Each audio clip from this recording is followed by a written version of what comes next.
Euh, Là, tu ne chantes pas comme Crosby, Stills, Nash & Young. Hein. Désolé, mon cher ami. en revanche, Ton Marrakech Express est moyen. en revanche, puisque c'est de la belle musique, Oui. il y a la colonne sonore de Good Morning Vietnam que j'ai revue hier avec plaisir. Il donnait un petit peu partout d'ailleurs. Il donnait sur France 2, il donnait sur la Rai 3, il donnait un petit peu sur C'est un bel hommage à Robin Williams.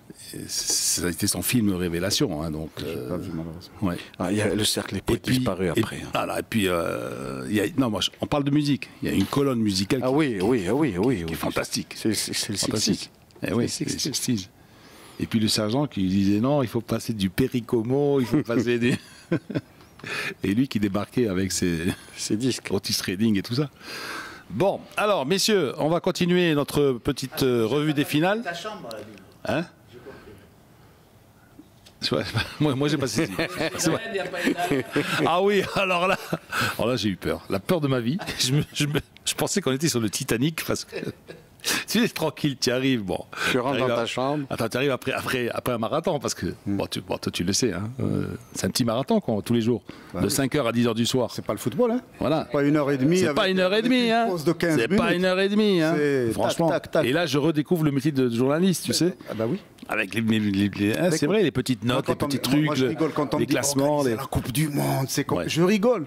Parce que la Coupe du Monde, c'est l'athlétisme. Tu as combien de compétitions dans la compétition? Il faut... Ouais. Et combien d'arbitres Et puis bravo, parce qu'en fait, le maître de cérémonie, c'est lui. Et puis tout est organisé. Tout est à la agencé. minute près. Et je regarde. Site hier. Hein, par Et rapport tu sais, c'est une aux précision, horaires. Précision. précision zurichoise. Zurichoise. Pour cacher la vue, ils ont mis un parapluie. Ah oui. Là, on ne voyait même pas le spectacle. Non, non, Ça a été réglé sur le champ. on va le dire. L'ami Lino Bacco avec l'ami Belaïd me téléphone en me disant écoutez, Mais tu sais pourquoi? Parce qu'on sentait. C'est un parasol Ben oui. quelque part où il fallait pas. Et on voyait pas Rizlan sauter. Ils ont vu qu'en l'espace de 10 secondes, ce parasol a disparu. Ouais. Bah, c'est ça, c'est vrai. c'est ça. Ben voilà, c'est ça. Non, mais parce que c'est intelligent de votre part de me faire cette remarque, parce que moi je l'avais pas vu. Il y avait le parasol entre la tribune, et le sautoir. Merci de m'avoir fait cette remarque, en toute sincérité. On s'excuse auprès des juges, hein, évidemment, Non, ils non, n'étaient pas à non, l'ombre, les- ils étaient au soleil. Non, les juges, ils sont au service Ils se sont de la retrouvés tout de compétition. suite. Non, ils sont au service de la compétition. Et sincèrement, d'ailleurs, on vient de tenir une réunion. Et puis c'était de bon augure, hein. Bah oui. Hein? On les a remerciés et salués parce qu'il y a beaucoup de compétences. Oui, Je c'est suis vrai. fier d'être marocain. C'est vrai. Beaucoup de compétences. Il n'y a pas eu d'erreur, il n'y a pas eu de. Vraiment, ça se passe dans les normes. C'est Vraiment vrai, dans les non, normes. Et puis hier, puis tous les c'était jeunes- une première dans les championnats d'Afrique. Une journée complète, sans accroc, avec un respect. Non, c'est-à-dire le respect Ouais. des Scrupuleux du timing. Depuis, Il y a que vous là qui sont un peu gênants. depuis mais Addis c'est pas grave. Abeba, depuis Addis Vous Abeba, là, les mais- seules difficultés qu'on a eues, Ouais. elles sont inhérentes au climat. Parce qu'à Addis Abeba, on a dû arrêter la compétition pendant 2h30 parce qu'il y avait une pluie torrentielle invraisemblable qui s'était abattue sur Addis Abeba. On a eu le même problème, En Nairobi. carrément. À Nairobi, on a eu le même problème à Cotonou. Dieu merci, on aurait aimé aussi avoir des pluies autant que dans ces pays-là, mais bon, ici ça ne va pas se passer. C'est les choses. Mais là, la nouveauté, je ne sais pas, je ne vous l'ai peut-être pas dit, c'est qu'on a introduit dans le programme les cérémonies. Ce qu'on ne faisait pas à la Confédération parce qu'on ne maîtrisait pas parfaitement les choses au point de vue protocolaire. Parce qu'il y a en Afrique, on est encore dans la susceptibilité de qui passe devant qui, des histoires comme ça. Et donc, nous, techniciens, on leur disait, écoutez, cette affaire de médaille, on ne la gère pas.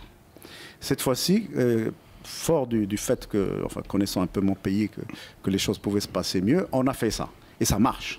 Et ça marche. Ouais. Et donc, c'est une bonne expérience pour la Confédération et pour l'organisation et pour la télévision parce que ça aide aussi la Quand est-ce que tu décides des personnes, que vous décidez des personnes qui vont remettre les médailles? En fait, Est-ce que le planning est fait bien avant Oui, ou alors en le planning fonction, est en fait, fonction des présents? est fait en concertation entre un délégué que nous avons, qui est mon ami Momar, qui est sénégalais, et le responsable du protocole de la Fédération royale marocaine d'athlétisme, qui est M. Rizlan. Donc, c'est eux deux qui décident des personnalités, etc. Donc, ils les avisent à temps et tout. Donc, Ouais. ça se passe très, très bien. Ça se passe très, très bien. Ça se passe très bien. Mais je ne sais pas si vous avez fait une chose. Moi, ce que j'aimerais que les auditeurs de Radio Mass sachent, j'ai un respect particulier pour tous les pays et une considération extraordinaire pour tous les pays qui sont là.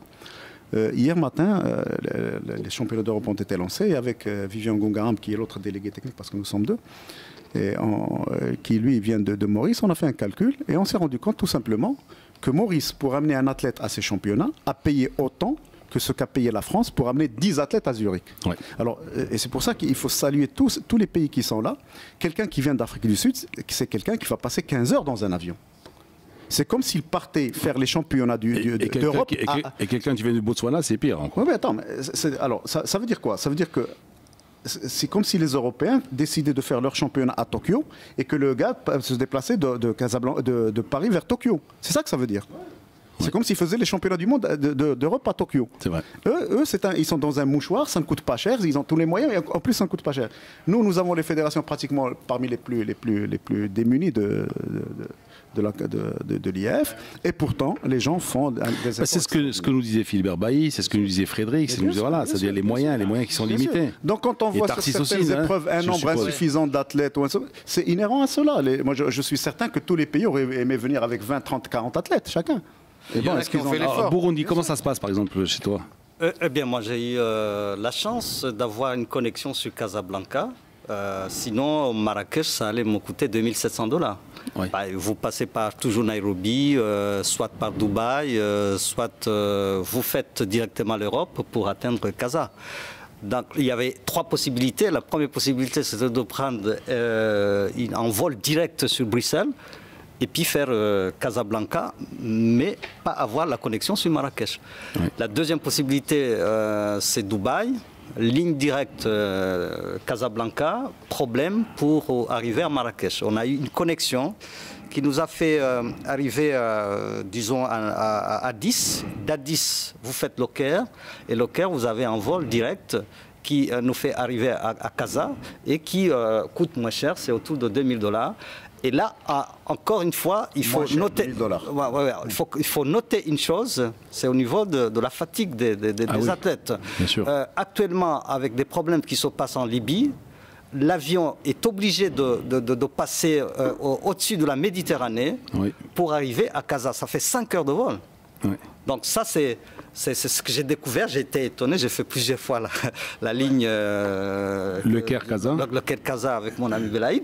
Ben, j'ai été surpris. Je suis resté dans l'avion et j'ai vu que bon, j'étais au-dessus de la Méditerranée. C'est finalement que j'ai compris qu'il y avait des problèmes à l'aéroport de Libye. Oui. Donc tout ça, ça pèse sur mais tout se passe bien mais quand tu arrives aussi quand tu arrives à Casa ou à Marrakech, on est bien accueilli, on est dans l'ambiance et notre ami, ce qu'il me dit, c'est qu'il a été toujours au service des Africains. Il a sauvé beaucoup de choses au niveau technique et il a arrangé pas mal de choses parce que ce n'est pas un Marocain, c'est un Africain. Moi, c'est vraiment quelqu'un qui est là, qui est pour se battre et pour sauver des situations. Et je l'ai connu à plusieurs championnats du monde. C'est grâce à lui que parfois la machine tourne sur le plan technique. Sinon, on peut prendre le règlement tel qu'il est. On va voir les Africains. Je pense qu'il y a des championnats qui pourraient être annulés, quoi. Bien sûr, bien sûr. Mais heureusement qu'il est dans l'environnement, qu'il comprend les problèmes africains. Quand Kalkaba est arrivé à la... Pardon, Lino. Justement, si tu permets, je voudrais que tu parles un petit peu de l'affaire d'Afrique du Sud, justement. Le relais. Le relais 4 fois 100. Où là, c'est un petit peu tout le tac d'Aziz Daouda. Dans le règlement, un pays qui n'est pas content du jugement doit aller au centre d'information. Il y a toujours un desk qu'on appelle centre d'information. Il dépose des réserves, tout simplement. Il paye les $150, je crois, ou quelque chose comme ça pour les réserves. Les réserves arrivent chez nous. On réunit le jury d'appel. On soumet la question. Le jury d'appel tranche. Tu vois. Mais la procédure est lourde. Elle est coûteuse pour un pays parce que $150, c'est quand même de l'argent. Et elle met du doute. C'est une procédure qui met du doute. C'est-à-dire que c'est un pays qui va douter de l'organisation. C'est ça que finalement que ça veut dire. Il va rester convaincu que lui avait raison. Des choses comme ça, et bon, non, très bien. Donc nous, quand les Africains du Sud sont arrivés en disant non, on veut déposer des réserves. C'est à propos du relais. Hein. Du relais, 4 fois 100, parce qu'ils ont été éliminés. Passage du témoin. J'ai juste pris le chef de délégation sud-africain, je lui ai dit écoutez, au lieu de déposer des réserves, moi je vous propose d'aller avec moi à la régie de télévision, de la SMRT, d'ailleurs que je remercie parce qu'ils ont très coopéré. Nous allons voir la course. S'il y a une erreur, on va la rétablir de nous-mêmes. Et si vous voulez nous sanctionner, posez des réserves. Mais s'il n'y a pas d'erreur, check hands et puis c'est tout. Et on a été à la régie, les amis vraiment très, très compétents de la SNRT nous ont ressorti la course, on a pris la séquence, on l'a passé au ralenti, on l'a passé image par image. Il s'est rendu compte qu'effectivement son athlète devait être disqualifié. Et voilà, ça a réglé le problème. Et nous allons... Alors, depuis Addis Abeba, parce que ce que je voulais vous dire tout à l'heure, c'est-à-dire que ce qui a changé dans l'approche, c'est que depuis l'élection de président Kalkaba, on a mis au point une stratégie pour développer. Et cette stratégie, elle passe par le fait de tenir compte des spécificités africaines. On ne peut pas, le sport n'est pas universel, c'est archi faux. On ne peut pas organiser en Afrique comme on organise en Amérique latine ou comme on organise en Chine ou comme on organise. Les données ne sont pas les mêmes. Bien sûr, il y a les règles essentielles, on les respecte. Mais dans ces règles, il y a toujours moyen d'avoir du bon sens et de trouver des solutions. On est plus malléable. Voilà, plus malléable. Et donc, cette façon de fonctionner facilite la tâche aux délégations, facilite la tâche aux athlètes, facilite la tâche finalement à tout le monde. Et ça se passe bien dans une ambiance d'amis, de copains, il n'y a pas de tension.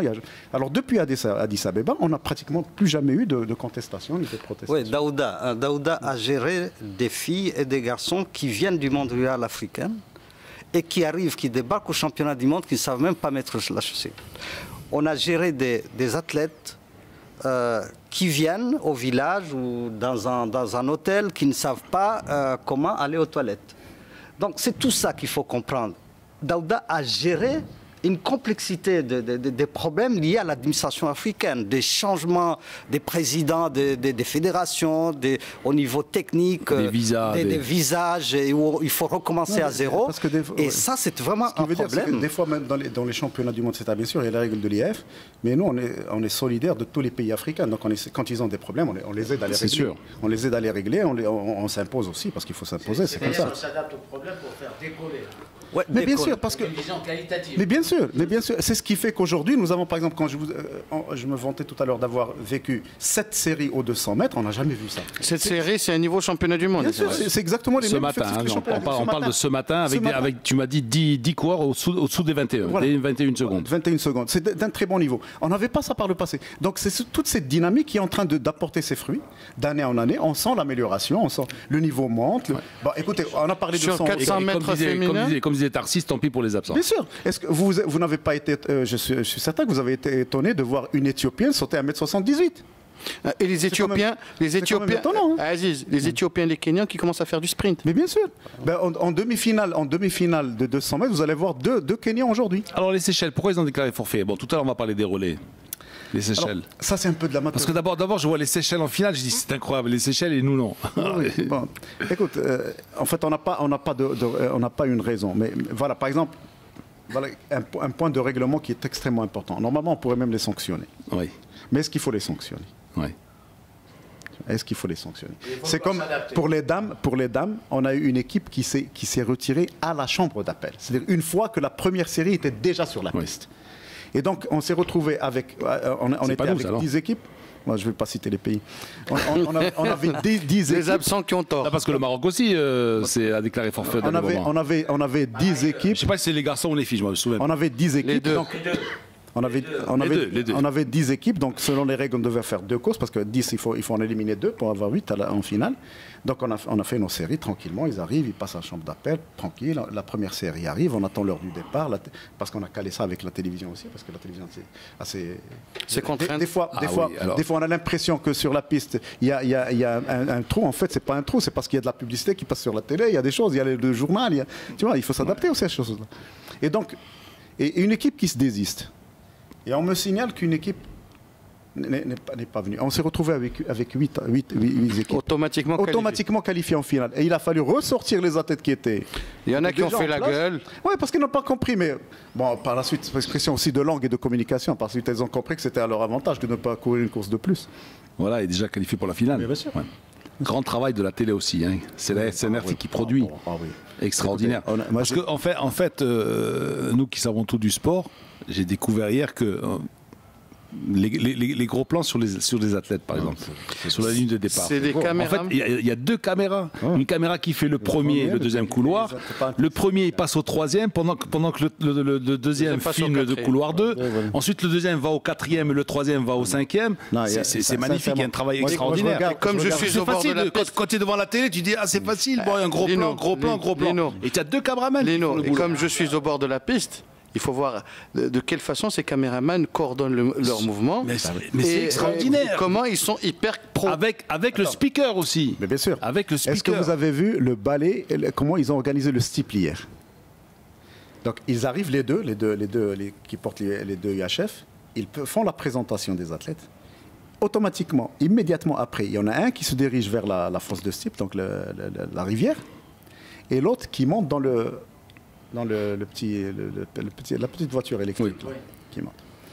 Et qu'est-ce qu'il fait? Alors, celui du Stipe va prendre des athées parce que le plus beau dans un Stipe, c'est l'eau. Donc il est sur l'autre. La rivière. L'autre est parti pratiquement au départ du 1500 mètres, il les attendait là-bas. Et il faisait 150 mètres à partir du milieu du virage donc, de départ jusqu'à pratiquement l'entrée de l'autre virage. Ouais. Et c'était l'autre de l'eau qui prenait le relais. Et en face, tu avais une caméra en face qui prenait le relais avec une caméra.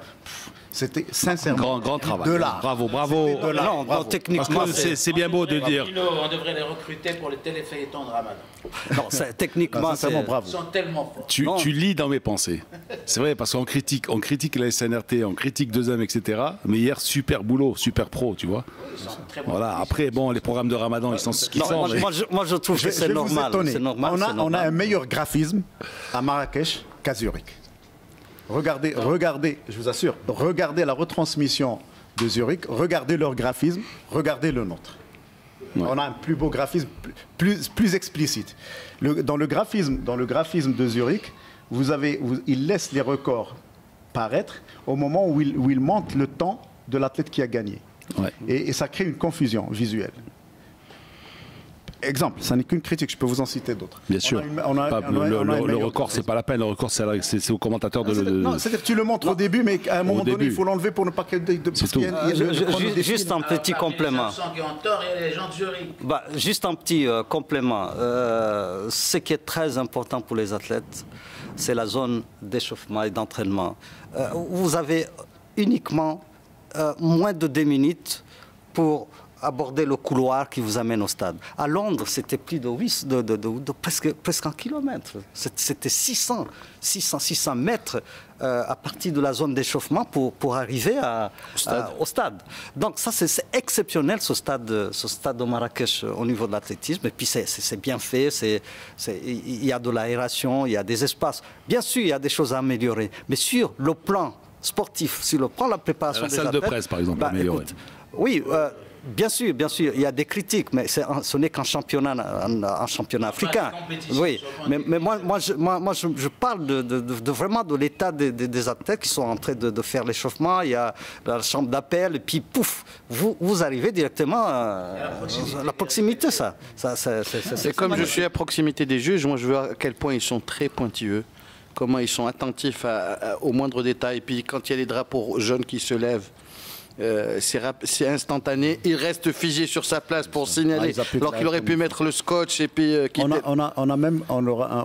y a un des ATO, donc des juges africains, qui leur a reproché leur rigidité. Moi, je les ai félicités pour leur rigidité, parce qu'ils ont des instructions de leur patron et ils n'obéissent qu'à leur patron. Et c'est tout à fait normal. Ouais, et si quelqu'un... Et leur patron, c'est qui? Non, c'est pas lui. Non, c'est pas moi. Il a des sous-chefs, il ne fait pas tout. Il ne peut pas tout faire. Si je veux intervenir, j'appelle leur patron. Bien sûr. Et si quelqu'un veut... Voilà, c'est comme ça. Parce que, écoute, il y a une rigueur à observer. La hiérarchie. Bien sûr. Non, mais Lino, tu ne vas pas désavouer les... Tu donnes une instruction à quelqu'un qui travaille avec toi. Et moi, je viens par derrière parce que moi, je suis monsieur tel. Voilà. Je dis non, ne reste pas là, fais ça ou fais ceci. Non, ça ne peut pas marcher. Il y a aussi à féliciter les gars qui s'occupent du placement du matériel et des équipements. De l'art. En particulier des perches. Bravo.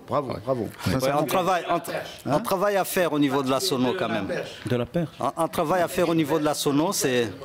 Au niveau de la sono, évidemment, vous êtes dans une cabine de reportage, mais ça serait gênant pour un commentateur qui est dans la tribune avec la sono. De toute façon, moi j'ai dit qu'en Afrique du Sud, il y avait les vous-vous-et-là. Ici, on a une voix-voix-et-là. Oui, mais ça c'est une spécificité. On parlera au moment où il faudrait faire le bilan, mais tu as raison. Non, mais il a raison, Tarsi, c'est difficile de travailler. Ouais, Voilà. Parce qu'une voix, il faut que ça soit mélodieux.